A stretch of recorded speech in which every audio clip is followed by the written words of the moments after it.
Welcome to the show, Lady Paris. You are a model and reality TV star, joining Made in Chelsea in 2020 as the first woman of colour on the show, and have had your fair share of intense moments on the show. I won't go into them, but you quickly became a fan favourite and have gone on to being an established leading influencer in fashion with a significant social media following yourself. There's loads to talk about with you. Thank you so much for joining us. Please do tell us more.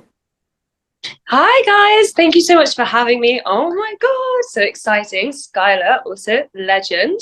So happy to be here with you guys. Yeah, Made in Chelsea is my current occupation and it's so much fun. I'm currently also making music and modeling, and I love the fashion world. We just had Fashion Week as well, which was crazy. Yeah, listen, thank you for coming on the show. I'm telling you, this is wonderful. Tell us about your journey. Okay, well, I mean, it's a crazy journey. So I was born in London, although my mum is South African, Zambian, and Zimbabwean. So I'm kind of like a little African cocktail. My father being English. And I went to school in Chelsea, to a very like academic school. And it was great, but yeah, I just didn't feel like I fitted in very well. And so I ended up going to a performing arts school called Italia Conti, which is the oldest theatre school in the world and graced so many icons like Naomi Campbell, for example, who I 100% look up to. And that was amazing. We trained in dance, so ballet, tap, jazz, commercial, contemporary dance, as well as singing and acting. And that's where my first like sort of love for music really started to like ignite, being in a position where I could learn from amazing teachers and be surrounded by amazing people who were already in the industry. Like a lot of the kids that were at our school were working at like the West End, or they were on EastEnders doing other stuff. Lacey Williams, for example, was an amazing musical theatre personality. It all started from there, basically. I got on a TV show called School for Stars, which was done by the BBC and CBBC, which was basically a documentary about the life of a kid in a performing arts school. And I was new, and I remember it was my first day there, and they literally were like, "Hey, there's a camera crew here. Do you mind being on TV?" I was like, dreams come true, huh? Yeah, it was nuts. And then, just from there, I worked in West End. We did many performances, I did voiceovers. And then after that, I was like, you know what? I need to sit down for a little bit. So I went to do fine art, because fine art, you can do it sat on the floor. It's amazing. Oh, wow. After all those fitness classes on a daily basis, I was like, dude, give me somewhere where I can just relax for a little bit and just be in tune with my creative style without the pressures of like competitions and who's going to get what role and whatever. So it gave me a bit of space to breathe, because, 11 years old to 16, it's quite intense to be working in that industry. You don't really find other time for other things. And so I did art school for a bit, and then was about to move to LA and to New York. I had a place in both bases. I got signed with Select Models, and then lockdown happened. COVID happened, changed the world for everybody. And weirdly enough, if it wasn't for that, I'd be probably in LA doing something completely different, because the fact I was in London meant that I could actually be approached for the show Made in Chelsea and become the first woman of colour on the show, which was absolutely amazing, because I used to watch Made in Chelsea as a kid.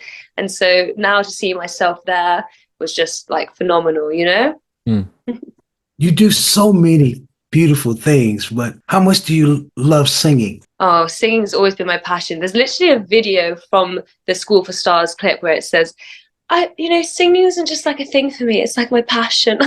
Yes. It was like 11-year-old Paris, like really rooting for it.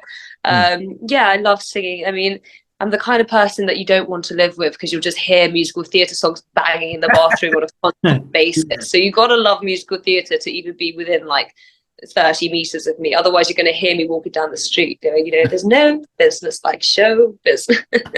There's a song for everything. Now, do you write music yourself? I write music myself. Yeah, I love writing music. I think like also because like when you sing a song, I guess maybe I got that from musical theatre. You have to sort of place yourself in that headspace and sing with passion and emotion. And so for me, like if someone else wrote the songs, I wouldn't be able to have that same feeling unless it's like a whole movie scene, like a musical theatre, for example. I write music that is emotional to me and that I think people will benefit from, you know? I think that the world is full of a lot of crazy music at the moment, which can be inspiring, but also some of it not so inspiring. And I want to make sure that the music I make has a positive impact on the world. Yeah. That's right. Well, you're in the right place. Music for global change. For global change. In the right place for positive music now. Exactly. Yeah. And so when I write music, I make sure that it relates to me or the people around me. And then that way it's much easier to sing, you know. I think also when you sing something from your truth, from your emotion, it has that effect on people and people can resonate with that. They see it, you know. Music is emotion. Whichever way you want to go. I love it because we had a friend of ours on the show and she was a school teacher at one time. She says, you know, I couldn't wait to get home, right? The first thing I do is put on some music and it takes me away from all that I just went through, you know. You can find the right song to put you in the mood, you know, because, you know. 100%. Yeah, 100%. I think like, you know, writing music as well for me has been a very much like an emotional release. Like there's a lot of songs that I just keep for myself, not for, you know, to put out there for anyone, just for myself to say, okay, like I'm going through this issue, like let me release it in the same way that I guess I would at art school, you know, painting. I find it, I don't know, artistic therapy, maybe we can call it. Yes. Yeah. There you go.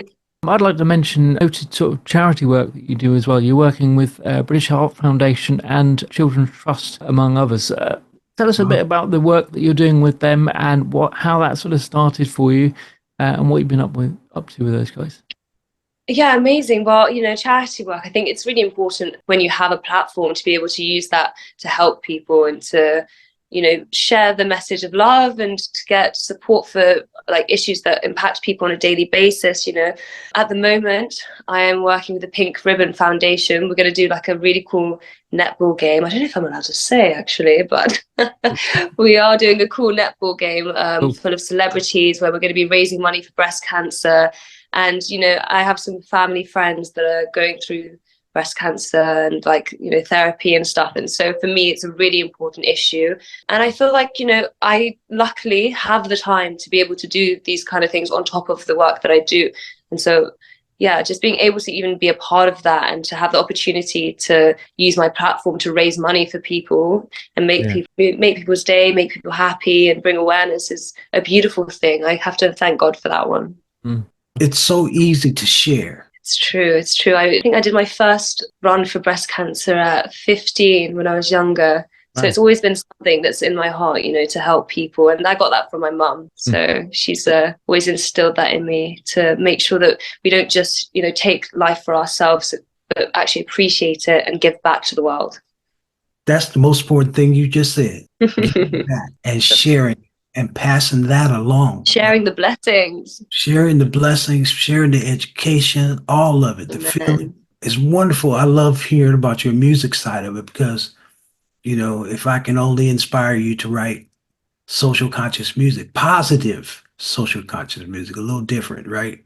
And I need to get as many people as I can writing some positive music. And, you know, we can change the whole feelings, all the feelings up right there. Absolutely. I mean, even just your whole like thing with music for global change and stuff and hearing the music that you've made has had a positive impact on my life and knowing you has been positive. So yeah, it's already working. Skyler, come on, let's go. I want to be a part of that train. We're about to do I Survived. I Survived, exactly. So yeah, me and Skyler got this song, I Survived, which is in honor of the women who have survived breast cancer and those still going through it as a message of hope. And I played that for someone very close to me as well. And it's a beautiful song, which already has inspired her. And I really hope can inspire other women, you know, as women, I think as well. Like, it's really nice to be able to look out for each other and to be there for each other and support each other. And so I really hope that this song me and Skyler are going to do, which hopefully you guys will hear soon, is going to make a positive impact and bring some like encouragement to people going through breast cancer, because it can be such a tough journey to go through, whether you're alone or with family or friends. You know, having faith that you're going to be okay, I think is the most like relieving thing. And so trying to give back some positivity in a really horrid situation. Yeah. I didn't want to write sad lyrics, right? Mm-hmm. My mom and my ex-wife died from cancer. So I wanted a fight song. I wrote a theme song, right? You know, you have two choices at the hospital when you walk out of there. It's terrifying. And you got two choices. You can give up or you can fight. Yeah. Mm. The cancer survivors, they fight. Mm. That's why I wrote I Survived. And it's wonderful because the American Cancer Society has used my song six times, right?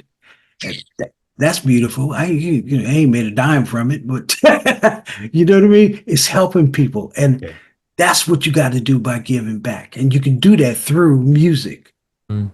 Yeah, absolutely. I think it's really important to be able to inspire people through art as well. And I think music is something that touches everybody. And yeah, I really love the song, to be honest, Skyler. I think it's an absolutely beautiful song. Like it, even like just listening to it makes me feel so positive. Everyone I've shown it to secretly has felt positive from listening to it. I mean, it's a song of encouragement. It's a song of faith. It's a song of like saying, hey, you know, like you can do this. You stand up there and you fight, because life is beautiful, you know, and we should all be able to experience that.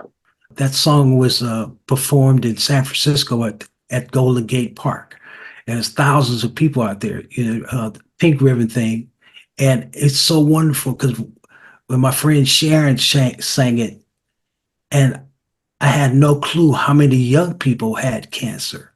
Mm.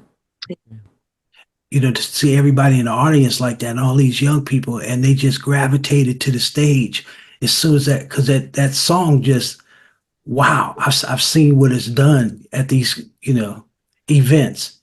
If you do it live like that, I had so many people just come over and go, wow, because you're fighting. It's a fight song. Yeah. You know what I mean? I'm ready to fight.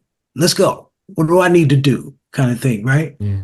Yeah. And hopefully it's, you know, encourages them to want to fight for their lives, you know, in that sense, and not give up. Yeah. There's something that, you know, if you really can try and fight it. Mm. That's right. So anyway, I'm over the moon. You go sing this song, right? I'm over the moon to be able to be a part of it and to be a part of something so positive. We just need an amazing video of, you know, of fighters. People are like, no, man, I'm not giving up. I'm gonna keep on fighting, right? And I know some amazing fighters already that I'm sure would love to be a part of it. Yeah. So what you up to now? Well, I'm currently making music, so some of it you will see on Made in Chelsea. We did a little jazz number that should be coming up on the next season, which airs soon. And I'm currently creating music that's going to be fun and iconic for all the good girlies out there that like to have fun, as well as it being positive. Yeah. Keeping that in check. And obviously modeling and fashion's going really well. I'm creating a fashion brand, so that's going to be amazing. Just trying to, you know, enhance all my creative abilities and just stick to that, because I'll tell you what, at performing arts school, there wasn't much academic work going on. So Yeah. I'm going to stick to solely creative abilities at this point. Oh man, Tom? Obviously, you went into the performing arts school there, so was it something that you'd always wanted to go into as a child? 100%. You know, I'm lucky to have supportive parents, because I was getting bullied at different schools around London and Kensington and Chelsea. Maybe, I don't know, I think I stand out, you know, with a name like Paris especially, but also I was a bit of a like weird kid, let's be real. And I felt very expressive, let's say. And I didn't really fit into those sort of very like academic, like let's study Latin and do this and do that. I wanted to be singing, dancing. Like, for example, my godfather is Dylan Burns from the Body Rockers. So if you know the song, I like the way you move. Yeah, sure. He inspired me hugely as a kid. You know, we used to go to like the festivals with him, and I'd be backstage. I'm pretty sure I got up on his shoulders at like one of the like the festival or something like that. And even like Notting Hill Carnival, he performed like on a roof, and I remember I got up there with him and like we performed his song, and it was so fun. So I've been lucky enough to have some amazing inspiration like throughout my life. I was inspired by all of those kind of moments. And when I was in academic school, my mum clearly saw it just wasn't working. And since I wasn't having a good time in very academic schools. Luckily, my mum had an amazing idea that I should audition for a performing arts school, which was crazy considering like I had no real experience besides performing for my mum's friends Right. at any sort of gathering. So I dropped out of school. I don't know if that was legal, but dropped out of school for 3 months, and I trained as a dancer, singer, actress in Brighton, actually, with some amazing teachers, and just focused on this audition that I was going to have at Italia Conti, because that school took, I think there were 7 of us in the entire year. So you really had to make an impression, you know? Presumably you were given quite a bit of support then from your mum and everybody to go and do that. My mum and dad were so supportive. They paid for all the lessons and stuff, and they saw how unhappy I was at these schools. And so it meant a lot actually to me to have that support. Sometimes you just need someone there saying giving you that confidence. So I trained on my auditions, and I was so nervous. I thought, okay, you're just gonna have to pray that you get in here, because these kids that were auditioning had already been on the West End, they'd already been on TV, so my chances were actually quite slim. But I actually wrote down a letter for myself, an acceptance letter, as almost like a prayer / manifestation of the future. And I was like, I'm going to accept, you've been accepted to Italia Conti, blah, blah, blah. And then I remember the day I was at my dad's house in Somerset, and the letter came through, and we were shaking, oh my God, what's it going to say?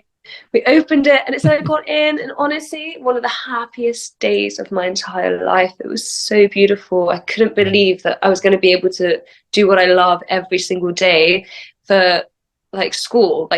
I would turn up to school an hour and a half early and to finish school. Sometimes we'd finish at 8 p.m. I'd pay an extra hour. I'd go to Saturday classes. Who says that about school,